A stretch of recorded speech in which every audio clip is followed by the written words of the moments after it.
What's up, guys? Dr. Chris Park here. Today, let's talk Breaking Bad, methamphetamine addiction. Got a medical student working with me this month, and he was asking me kind of what, the more common things I treat as far as addiction goes. Of course, I told him opiates was the most prevalent that I was treating. But I've had like a big, uptick in methamphetamine abuse and addiction. And of course, there's typically, like most people who are abusing drugs, they have kind of their drug of choice, and then they will mix other things depending on if they can't, get what they want, or if they're having severe withdrawal, then they might take something else, just for withdrawal effects or whatever. But how do you go about treating methamphetamine addiction? Now, if you've watched a lot of my videos, you kind of know I've got this philosophy of treating addiction where we don't just try to stop the addictive behavior, but we also try to put in more positive things, right, in someone's life. So we try to focus on living your life with purpose and trying to get further and further away from the lifestyle of addiction.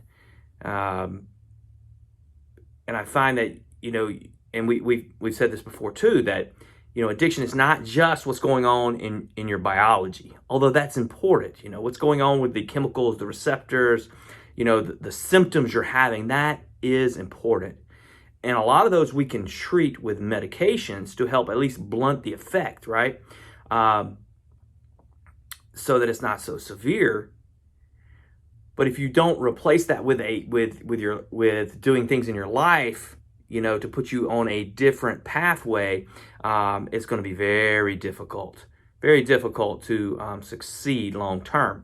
Now, one thing that how I treat addiction is I don't give up on people, and it sounds like that just seems like common sense, right? But if I had a diabetic patient and they were, not really taking their medicines correctly, and they ate donuts from morning to night, I mean, more than likely, they're not going to have very well controlled blood sugar, but I'm not going to just, turn them away, especially if they're going to keep coming back, asking for help. They've got motivation, but they just aren't, putting things in place. What I found is that with time, they begin to trust me more. I begin to know more about them. I begin to learn more about what motivates them, what kind of, seems to cause triggers for what we might call relapse in the addictive world, or diabetes triggers for, disordered eating or whatever it is, okay? I'm not picking on diabetics here, but I'm just trying to give you an example that these medical illnesses, there's multiple things we have to look at in order to get an appropriate treatment. And when I started treating addiction, I noticed that a lot of people were just like firing patients, for non-compliance or for failing or whatever, for relapses. And I was probably guilty of that initially as well, because that's what I was told you do. But the more I realized, it's like, no, that's so silly, because by nature, there's going to be relapses with addiction. It's not an excuse, but it's just the way it is. And so when I was patient with my patients, I found that I could have more success long term. Now, that doesn't mean you overlook things. And that doesn't mean that, and sometimes you have to have some type of consequences to people's actions, but there's a difference in like having consequences and just like giving up on people or whatever. So I found that one of the keys to success with meth addiction is patience, long-term thinking, long-term strategies, long-term treatment goals. Now, would I like for everybody to be able to get cleaned up like that and stay clean and sober? Yes, of course. I mean, the next time you use drugs very well may be the last time you use drugs. because if you're using these high-risk drugs, you are at very high risk of death, overdose, and I've got patients, that I've said, like, you've used drugs one too many times, and what I meant was it's caused like some brain damage, some actual things that are hard to reverse. So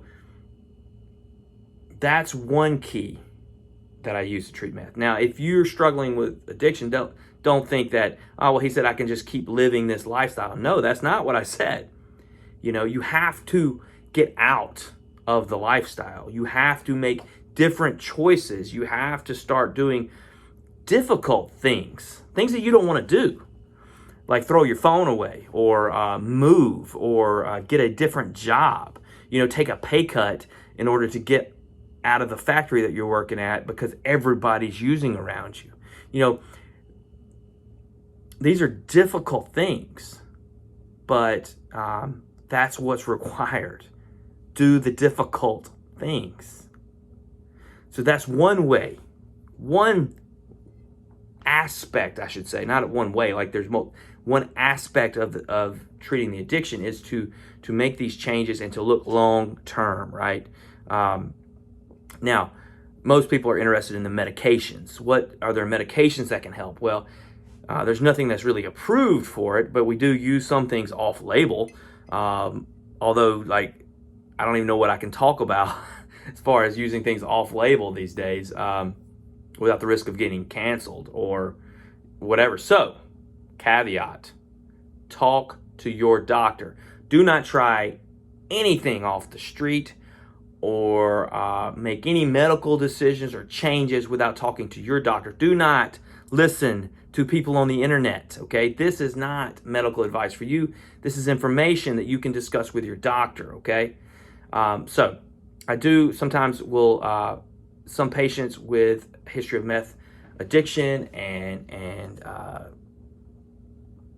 will have severe depression when they stop their meth, severe depression and fatigue.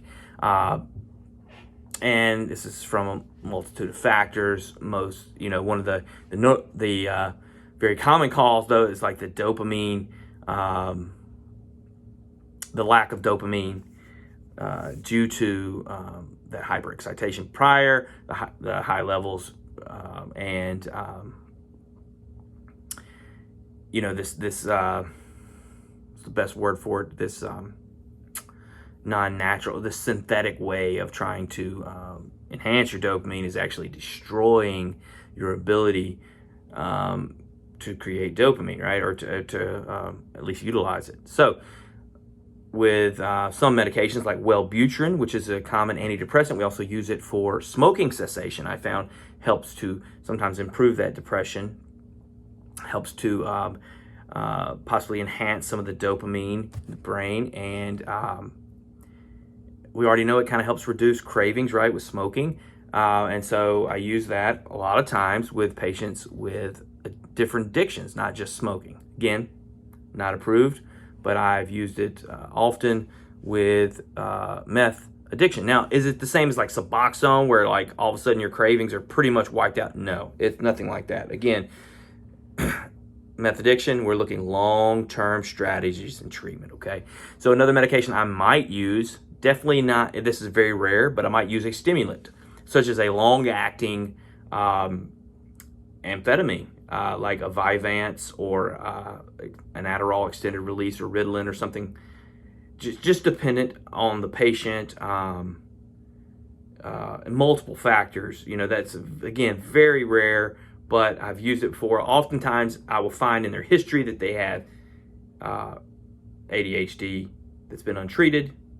So this seems to be, and they were oftentimes like self-medicating with the methamphetamine from the get-go. Okay, and so we can treat that ADHD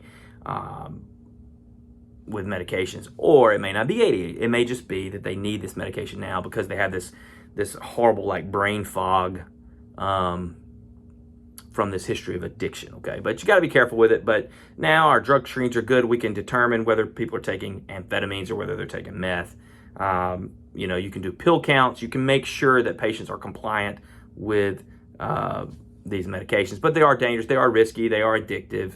So, you have to know what you're doing. Okay. So that's just a kind of a couple of medications. There's others. I like Provigil is another medicine, or Nuvigil. Those are modafinil. Those are some stimulants that can also kind of do similar things, kind of just help with that severe fatigue and depression and things that a lot of times people relapse because of that. And there's other medications. Sometimes we'll use different antidepressants and other factors to try to, again, just stimulate brain chemistry, to give people an opportunity to give them time where they're not feeling horrible, so they can try to start building a better life. And with time, when they're building the better life, once they built it, we can reduce the meds, often, and let the brain chemistry reset. So that's another way, another kind of tool in treating methamphetamine addiction is through these medications and through just kind of understanding what's going on in the patient's brain chemistry, but not just their brain chemistry, also with their cognitive behaviors, and looking at some of their addictive patterns in their life and etc. So what else? I mean, obviously straightforward counseling, which is kind of what we're talking about with looking at their behaviors and their patterns, but working, possibly the 12 steps, it could be effective for people. But it's frustrating. And I know that folks who struggle with addiction, maybe you had a pain pill addiction and now you're trying to take a medication and that seemed to take it away, but you're still on the medication and now you're slipping back down into a meth addiction, and it's very frustrating for people. But you just have to understand that, guys, that your thoughts, like, that's not who you are. Everybody struggles with different things in life, and the key is, like, you're seeking out help. You're spending time in prayer. You're facing your demons. You're doing the things that you need to do to get help and to get yourself into a better place, right?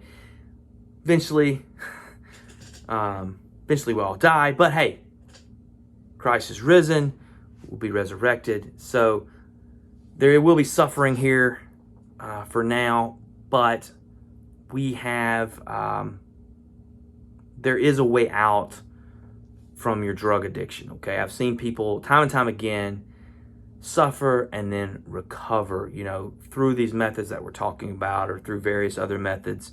I just don't want you to feel hopeless, And I think that's a lot of times people get stuck in their head. They feel hopeless, but you can't always see the way out, you know what I mean? And I used to say this a lot. The path isn't always clear. The path is cleared. You know what I'm saying? Like, you can't always see the way, but you can make the way. Okay? God willing. All right, guys. I hope that was helpful. I know I rambled a lot. So you guys go drink some coffee. Do something good with your life. Peace.